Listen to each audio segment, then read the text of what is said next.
નમસ્કાર, આપ જોઈ રહ્યા છો Spark Today News. Vadodara collector કચેરીને બોમ્બથી ઉડાવી દેવાની ધમકી મળી છે. જિલ્લા કલેક્ટરને ધમકી ભર્યો ઈમેલ મળતા પોલીસ દોડતી થઈ. ડોગ સ્ક્વોડ અને બોમ્બ સ્ક્વોડની ટીમ ઘટના સ્થળે પહોંચી ગઈ છે. ગુજરાતમાં અવારનવાર એરપોર્ટ, મોલ સહિતની જગ્યાઓને બોમ્બથી ઉડાવી દેવાની ધમકી ભર્યા ઈમેલ મળવાની ઘટનાઓ સામે આવી રહી છે. રાજકોટ અને પાટણ બાદ વડોદરા જિલ્લા કલેક્ટર કચેરીને ઈમેલ થકી બોમ્બથી ઉડાવી દેવાની ધમકી મળી, જેમાં બપોરે 3 વાગ્યા સુધી કલેક્ટર કચેરીમાં બ્લાસ્ટ થવાની શક્યતા દર્શાવવામાં આવી હતી. જેને લઈને બંને કલેક્ટર કચેરીએ પોલીસ કાફલો ખડકી દેવામાં આવ્યો હતો. આ ઉપરાંત crime branch, SOG, dog squad અને બોમ્બ સ્ક્વોડ પણ ઘટના સ્થળ પર પહોંચી ગઈ છે અને તપાસ કરી રહી છે. લાંબી તપાસ બાદ કંઈ જ હાથ ન લગતા પોલીસે અને કલેક્ટર તંત્રે રાહતનો શ્વાસ લીધો. દરમિયાન ત્યાં તપાસ કરતી વડોદરા શહેર કલેક્ટર કચેરીની પણ ધમકીભર્યો કોલ મળ્યો. બોમ્બથી ઉડાવવાની ધમકી મળતા અકોટા પોલીસ સહિત કાફલો ઘટના સ્થળે પહોંચી ગયો. બોમ્બ સ્ક્વોડ, ડોગ સ્ક્વોડ ઘટના સ્થળે પહોંચી અને સર્ચ ઓપરેશન હાથ ધર્યું છે. એસઓજી અને ડીસીબી સહિતની સુરક્ષા એજન્સીઓએ તપાસ હાથ ધરી છે. કલેક્ટર કચેરીને મળેલ ઈમેલ 3 વાગ્યાની આસપાસ મળ્યો હતો, જોકે પોલીસને 7 વાગે કંટ્રોલ રૂમમાં જાણ કરાઈ.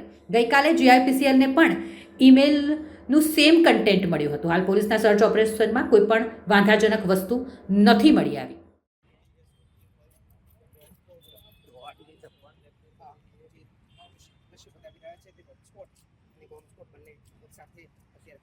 કાર્યરત છે અને તમામ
કરવામાં આવી છે. ત્યારે ચોક્કસથી તમને બતાવી દઈએ કે તમામ જે મળેલા જે મહિલાઓ છે જે થતા તેમાં પણ હાલ પોલીસ વિભાગ જે ચેકિંગ છે એ હાથ ધર્યું છે.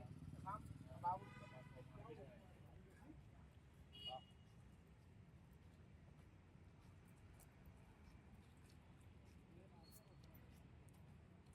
हमारे कंट्रोल रूम में अभी जान થઈ હતી 7:30 વાગે એ કલેક્ટર ઓફિસમાં બોમ્બ મૂકવામાં આવેલું છે અને નાની બધી રજૂઆતો કરવામાં આવેલી હતી. ઇવેક્યુએશન માટે પણ કહેવામાં આવેલું હતું.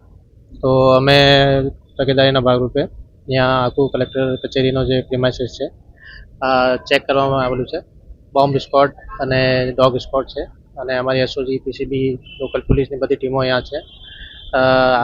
બહુ ધ્યાનથી અમે ડિટેલમાં આખી ચેકિંગ કરી છે આખા પ્રિમાઇસીસની. એવી કોઈ વાંધાજનક વસ્તુ અમે અત્યાર સુધી મળી નથી અને આખી ચેકિંગ અમારી અહીંયા ચાલુ છે. કોઈ શંકાસ્પદ વસ્તુ મળી આવી છે?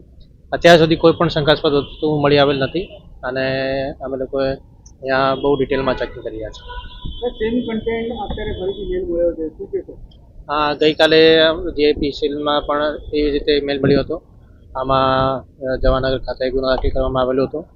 આ જ રીતે જે અહીંયા મેલ મળ્યું છે આના અંગે પણ ગુનો દાખલ કરવામાં આવશે અને આની વિગતવાર તપાસ કરવામાં આવશે કે ક્યાંથી મેલ આવ્યો અને કોણ મેલ મોકલ્યો છે. સાયબરની પણ જાણ કરવામાં આવશે.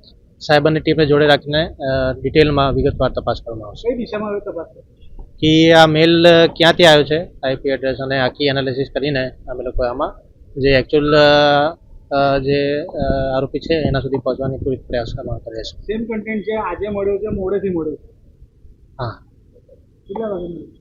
7:30 વાગે અમારે કંટ્રોલ રૂમમાં જાણ થઈ. મોડી કામગીરી આવતીકાલે હનુમાન જયંતિ છે. અમારે જાણ થતાં જ અમારી આખી ટીમો અહીંયા આવી ગઈ અને ડિટેલમાં કામગીરી કરવામાં આવી છે.